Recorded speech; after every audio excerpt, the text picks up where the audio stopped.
The Best Worst Idea is a weekly podcast exploring how our worst ideas often give way to our best ideas. What's your best worst idea? Want to find out? Let's go.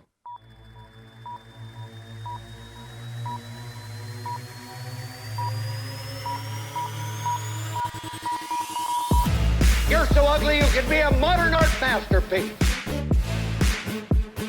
You look like a blueberry. Who's gonna take his place? Is the answer Jesus? See this? This is my boomstick! It's time for another story. Though I was born in Scotland, I came to this country at a very young age. My family settled in the South Bay town of Torrance, California. We rented a house that sat on a corner of a small block. It had a large raised porch and a giant avocado tree that would drop football-sized avocados every couple of years, which would go uneaten and rot in clusters at the base of the tree. It was 1979. Scottish people knew even less about avocados then than they do now. Our lawn was huge for the neighborhood as it curled around the side of the house with the sidewalk.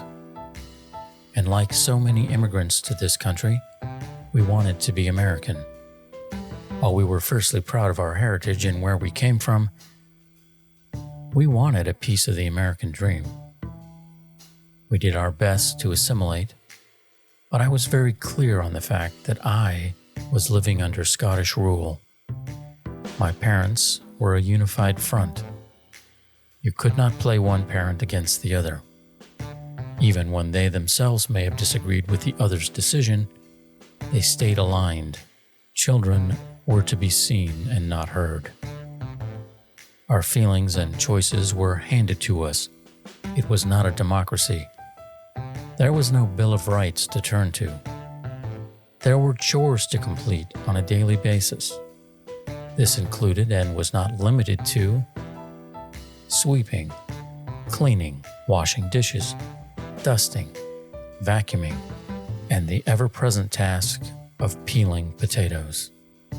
We ate some form of potato with every meal. Spaghetti on the menu for tonight? Fantastic. Peel potatoes. You get the idea. One of the other daily chores was to water the aforementioned lawn. When my father came home from work, the first question he would ask was, "Did you get out and water that lawn, boy?" "Yes," I would answer.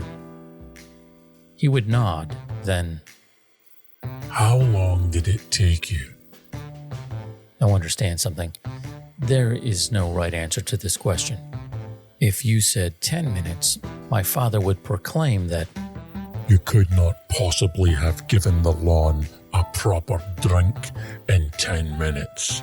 Now get out there and finish it." Conversely, if you said 30 minutes, he would rage. 30 minutes? What do you think I'm made of bloody money?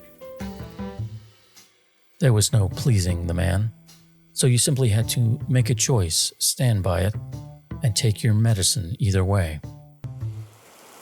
Well, one day I sat in class at school and looked out the window and watched a torrential downpour flood the streets. It was a cold, wet, and gray day, but I smiled inside because I knew I wouldn't have to go home and water the grass. By the time school was over, the rain had stopped, but the effects of the storm were visible everywhere. Clogged drainage tunnels, collections of mud and leaves were everywhere. I walked home from school without a care in the world. Around 5 p.m. or so, my father arrived home. I was watching TV. He must have bristled at the sight of me looking relaxed and self-satisfied.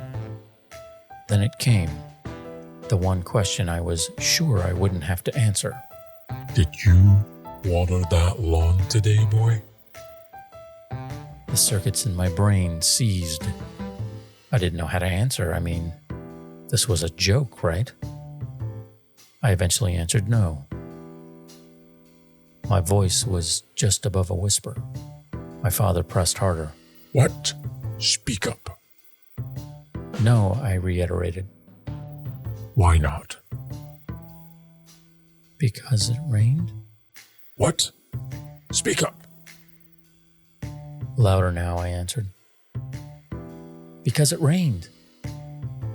My father looked through me. His need to not be challenged by his son must have outweighed his common sense. He simply said, You get out there and you water that lawn. Within a minute or two, I could be seen watering a rain-soaked lawn in full view of the neighbors, God, and everyone. The neighbor directly across the street called out to me, Hey, asshole! It rained all day. What are you doing? All I could do was nod while the insult continued. I don't know if there's a moral to this story, but I still can't stand avocados.